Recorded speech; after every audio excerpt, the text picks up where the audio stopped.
ఇప్పుడు మన దగ్గర తీసుకుంటే కనుక హెచ్ఎఫ్ డీలక్స్ వెహికల్ అయితే వచ్చింది. దీంట్లో ప్రాబ్లం ఏంటంటే పుద రన్నింగ్ అయితే వెహికల్ అయితే కనుక ఆఫ్ అయిపోయింది. దాని తర్వాత బండి స్టార్ట్ కాలే, కిక్ రాడ్ అనేది జామ్ అయిపోయింది. కిక్ అనేది కిందికి పోవడంలే. మన దగ్గరకు వచ్చిన తర్వాత మన ఇంజిన్ అయితే మొత్తం అయితే ఓపెన్ చేసాం. దీనిలో ప్రాబ్లం ఏందని చెక్ చేస్తే ఇప్పుడు చూస్తున్నారు కదా, ఇది మన బండి క్రాంగ్. ఈ క్రాంగ్ ఏమవుతుంది అంటే మన బండిది ఇటు అక్కడ మనకు పిన్ బేరింగ్ వస్తుంది. ఈ పిన్ బేరింగ్ ఎప్పుడైతే పోతుందో అప్పుడు మన క్రాంగ్ ఏమవుతుంది అంటే స్టక్ అయిపోతుంది. చూస్తున్నారు కదా, ఇది మొత్తం స్టక్ అయిపోయింది.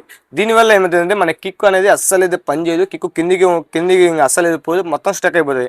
అలాంటప్పుడు మనం ఏం చేయలేము. దీనికి ఖచ్చితంగా ఇంజిన్ పని అయితే చేపించాల్సింది. అన్నకైతే మేము చెప్పినాము, అన్న ఈ క్రాంగ్ మొత్తం జామ్ అయిపోయింది అని చెప్తే కస్టమర్ వచ్చేసి మనకు మొత్తం నీట్గా చేసే అని చెప్పిండు. ఇక్కడ నుంచి మన ఈ బండి లోపల అయితే కనుక క్రాంక్ పని అయితే చేపిస్తాం. దాంతోపాటు మనకైతే కనుక బోర్ కూడా కొట్టేసింది. దాంతోపాటు చూసుకుంటే కనుక మన హెడ్ పని కూడా దీంట్లో చేపియాలి. ఒకసారి మీరు చూసుకున్నారు కదా, హెడ్ పని కూడా దీంట్లో మనం చేపియాలా.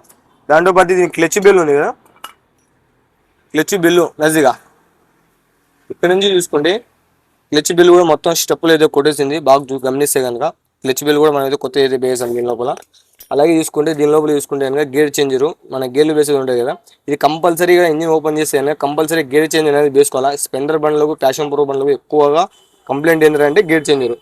సెకండ్ గేర్లో, థర్డ్ గేర్లో మనం అయితే గేర్లు సరిగా పడవు, ఇది కంపల్సరీ మార్చుకోవాలి. దాంతోపాటు దీనికి గేర్ వీళ్ళు 2 గేర్ వీళ్ళు అయితే పోయినాయి. ఇక్కడ నుంచి చూస్తున్నారు కదా,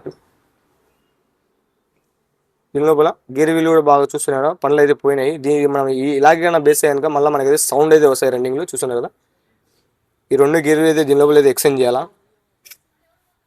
మనం బండి పార్ట్స్ మొత్తం తెచ్చిన తర్వాత మొత్తం నీట్గా క్లీనింగ్ చేసుకునే తర్వాత మనం దీని లోపల ఏమేమి సామాన్ తెచ్చినాం, ఏం కథ, ఏం మొత్తం డీటెయిల్గా నెక్స్ట్ పార్ట్ 2లో అయితే పెడతాను. ఇది పార్ట్ 1.